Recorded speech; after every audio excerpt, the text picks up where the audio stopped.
Hi, I'm Mike Brooks with Climb Talk and FrontRangeBouldering.com. We're talking to legendary Devil's Tower, Wyoming climber, Dennis Horning. Dennis, thank you for joining us. Yeah, you're welcome, Mike. And Front Range Bouldering, too. Cool. So, Dennis, your pen name is Dingus McGee. What does that mean? Well, it originated from the movie Dirty Dingus McGee. At the time, I was a grad student and offended a guy a little bit by calling the FBI after he accused me of violating the Mann Act to bring my girlfriend from Casper to Rapid City.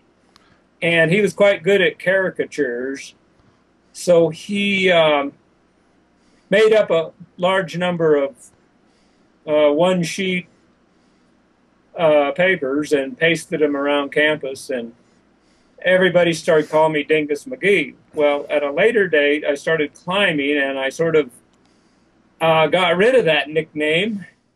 But in around 1975, it resurfaced again when a Rapid City climber was visiting around Frank Sanders and started calling me, "Hey, Dingus."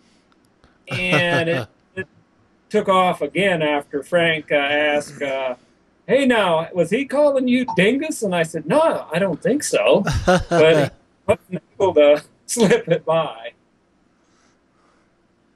So, Dennis, you've written any number of guidebooks to the Devil's Tower, and to my understanding, you have more than 50 first ascents on the Devil's Tower. Is that true? Yes, it is. That's outrageous. Well, now I am not the first ascensionist in all of them, but sometimes I printed the guidebook, so I decided to, some of them, well, they really ought to belong to somebody else because he spotted it, but I may have climbed harder. And so I'm in there 53 times. Outrageous. And you also wrote a guidebook to the Black Hills in South Dakota. Is that true? Right. Both of those guidebooks, by the way, were co-authored with Hollis Marriott, a woman I lived with at the time, who also climbed. Now that is I'm sorry, that's the last pioneer woman, or? Right. Yes, we both use some kind of pen names. The Hollis Marriott got her pen name, the last pioneer woman. She lived in a teepee, and the guy Frank Sanders that has the climbing guide school up at the tower, at the time, that was his first year there as a seasonal ranger, asked me, "Who does this woman think she is, the last pioneer woman?" So it was what come to my mind to use for her, and she thought it was a good name. That's funny. And then you lived in a teepee at the tower as well, did you not, sir? Well, I lived in the same teepee as she did. That was my only teepee experience there. Oh, cool. Now, Devil's Tower, for people who don't know, Devil's Tower in Wyoming, it's mostly cracks, but I understand that you put in a few or a couple or some first ascents that it's face climbing. Is that true?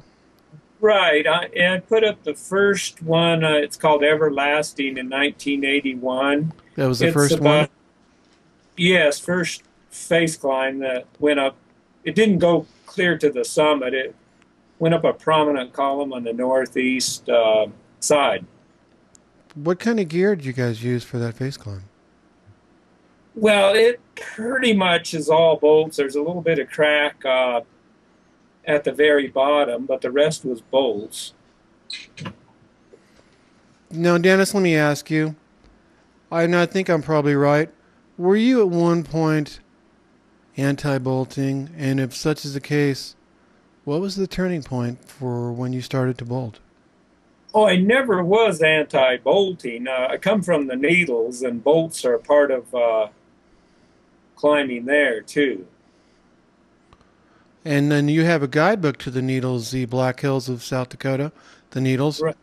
And how many, you've done first ascents there? Oh, right. Most of mine are in what's now the Black Elk Wilderness area. I Black. have a few in the main area that's covered by that book. I probably have a couple hundred. I gave a Wow. big list to Paul Piano once, and he lost it, so they're sort of gone forever. The organization in memory of what I named them. No, you're kidding. Well, yeah, Paul was trying to print his book. He apologized, and it's there.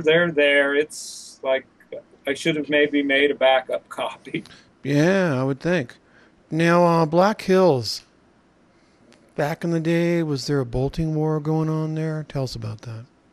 Well, there wasn't. The earliest sort of little infringement was about 1975. A guy from California teamed up with a guy, Bob Archibald. It was Tommy Ridenhour. Yeah, he worked for apparently Yvonne Chenard in some fashion. And he come to Rapid City, opened up a climbing school, and he and Archibald put up a route by aid, and they kept telling me that I probably couldn't do it. I finally asked the difficulty, and it was graded then 59A1, and they persisted in that it was the best route in the Needles, and I told them, well, Camps doesn't put anything but free routes in the guidebook the second guidebook he's gonna come out with. You're talking about Bob Camps? Yes. So Bob Camps was one of your mentors, is that true? Oh, for sure. Very, very early in my climbing interests, I ran into, let's see, it'd be Camps, Powell, Beverly Powell, Bonnie Camps, Dave Rearick, Judy Rearick, and Tom Higgins climbing, and they put up a route and called it Five Freaks and a Friend. I oh, five, yeah, and I guess I was titled the friend, but I'm really the more hippie looking character, big beard and that, and they were pretty clean cut operators. Yeah, those guys are that group is from California, is that true? Well, Dave Rearick is from, I think he used to teach in CU Boulder. I didn't know that. Uh, and the rest of them were from California. Yeah, Dave Rearick come up there way less than Camps and Powell. So anyway, yeah, they befriended me, and I reciprocated, and well, would meet, like I climbed a suicide rock with Mark Powell, and bouldered at Stony Point another time when I was riding a bicycle through California at 10 speed, and would meet up with them at the Needles for quite a few years, and they sort of quit coming into the 80s. So you did some of your early years at Stony Point in California, climbing Well, with. I was just around bouldering that main boulder, trying to do it with no rests or whatever, falls.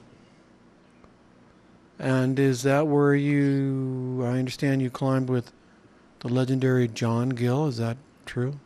Oh, for sure. I'm even on a website that he mentions camps, and Paul Piana took the picture. Yeah, John, he had this way of being very, I think of it as orthogonal moving and away from the rock more. He would never use some of these leg friction and rubbing to scrunch on up a move some as crack climbers are used to. Oh, interesting. I think I get what you're saying. And so you did climb with the legendary boulderer John Gill. Yeah, he invited me down to climb with him too, and he would call me up or notify me in some fashion if he was coming up there. But I just sort of never felt in that league to be bouldering with John Gill. What was that like climbing with John Gill? Well, we on the higher boulders, he'd rig up a top rope, and Camps and I would work around.